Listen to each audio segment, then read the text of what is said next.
At kaugnay po sa nagpapatuloy na investigasyon tungkol sa pagkataon ni Mayor Alice Go, makakapanayam natin ngayong umaga, abogado niya na si Attorney Stephen David. Attorney David, Maya Pabak, magandang umaga po. Good morning sa iyo. I thought of time to here. Oo.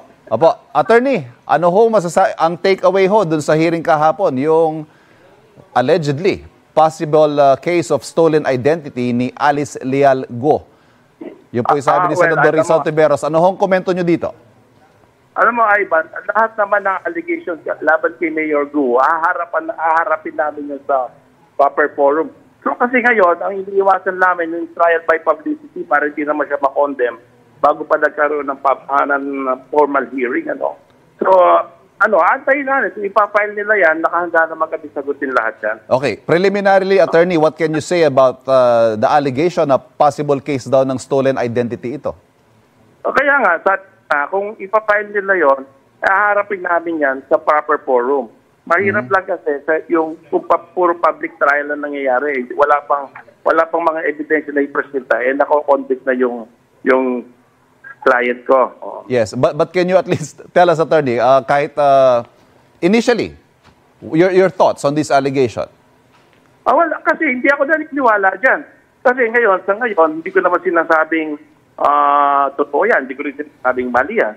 Kaya lang, sa amin kasi may proseso kami ng pagbabalidate ng mga dokumento. Pag ipresenta mo yan sa husgado, i-examine natin mabuti yan kung valid yan, may due execution, tsaka genuine na mga dokumento. Alam mo naman ngayon, hindi mo maiwasan yung mga photoshops, yung mga ganyan. So, napakaaga pa para mag-comment kami sa mga ganyan mga dokumento. Yeah. So basically, parang hindi pa natin na-establish yung legitimacy ng document na ipinresenta. Correct ka dyan, Ivan. Kasi ngayon, hindi naman iba yung marami mga dokumento na experience. Hindi ko sinasabing gano'n, pero kailangan sa proseso. Understood, Attorney. Ito pa, yung nadiskubre ng Anti-Money Laundering Council na iba-iba yung idineklarang Mayor Go o ni Mayor Go na pangalan ng kanyang ina sa kanyang mga bank account. Hindi ko alam kung ganong make declaration. So, mabuti pa, kung isasampan nila yan, doon na siguro masasagot. Kasi baka mayroon talagang ganyan. Di natin alam, di ba? So, mas maganda yan, maliwanagan tayo sa husgado. Pero hindi niyo pa huban na pag-usapan ni Mayor Alice ito na bakit iba-iba yung mga pangalang inilagay ng kanyang ina sa kanyang mga bank accounts? Actually, hindi ngayon ko lang narinig sa iyo yan. Unfortunately, lumutang po ito kahapon sa hearing, Attorney. So, hindi ko alam yung nangyari kahapon. Alright. Kumusta ho si Mayor Alice? Nabanggit nyo, she wasn't feeling well yesterday kaya hindi nakapunta sa hearing. Tama ba? Actually, kahapon may tatlong araw na yung sakit niya. Alam ko, nung magkita kami, hindi na maganda yung, at saka stress ito naman, ayun, sa dami naman ng kaso na ipinato sa kanya, siguro naman hindi ma-stress doon sa ganung dating sitwasyon.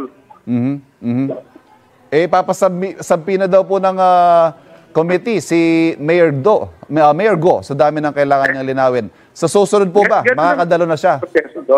Ganun talaga yung proseso doon. Pagka dumating, susupina ka talaga nila doon. Under pain of contempt. Yun yung sinabi ni Senador Risa. Sa susunod na hearing ho ba, dadalo na siya? Supina yan, under pain of contempt yan.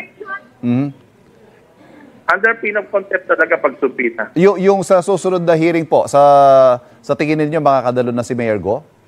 I hope po attend na siya. No? Kasi temporary lang naman yan, hindi naman permanent.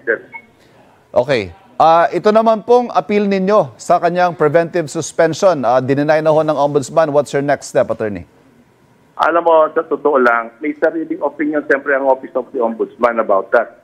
Pero ako, bilang abogado ni Mayor Alice, hindi ako naniniwala doon eh. Kaya, although I respect the decision of the Ombudsman, iakyat ko yan sa Court of Appeal para doon mabigyan ng review at mabigyan ng pagkakataon na pag-aralang mabuti kung tama ba yung naging decision ng Ombudsman. Using the same arguments, Attorney? Ano ho ba yung primary argument nyo dun sa appeal ninyo? Oo, siyempre, oo. Iyon naman ang katotohanan.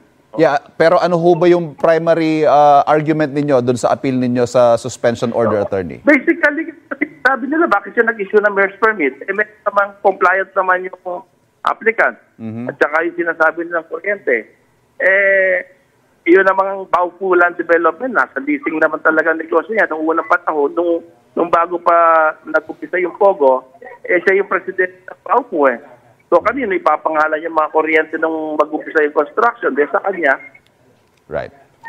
Attorney David, salamat sa panahon. Salamat. Maraming salamat, Ivan. Okay, Nakausap po natin Attorney Stephen David, abogado ni Mayor Alice Guo.